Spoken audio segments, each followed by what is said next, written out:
i que resulta que l'empresa no ha volgut. Té una oportunitat novament d'agarrar i de sentar-se amb el treballador, perquè va tindre que sentar-se per aixer-ho.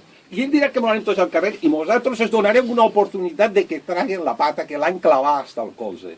Per tant, hem tornat i volem continuar. Hem lluitat i anem a continuar lluitant. I aquesta empresa pot ser que tanquen la porta, però la van a tindre que tornar, perquè els treballadors anem a tornar. Anem a tornar perquè tenim dret, perquè tenim raó, perquè ens necessita el poble valencià, perquè ningú pot renunciar a la seva llengua, i que renuncia a la seva llengua és un mal nascut. I els valencians no ho som. Pot ser que alguns en el govern valencià ho siguin, però no nosaltres. Nosaltres no anem a vendre-nos, anem a continuar lluitant i anem a continuar lluitant fins al final, companys.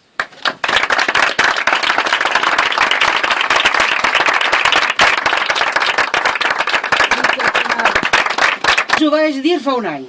Tornarem perquè tenim la raó.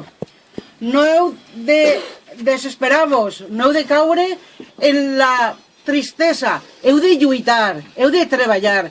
I el poble valencià ha de treballar també perquè això canvie.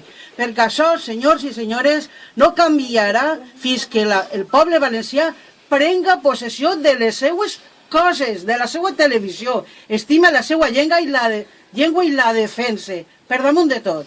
Per damunt de tot, companys. Treball, treball i treball. Tornarem, segur que sí. Bravo! Bravo! Eso segurament no tornaran, nosaltres sí. Molt bé, tindrem memòria. Memòria.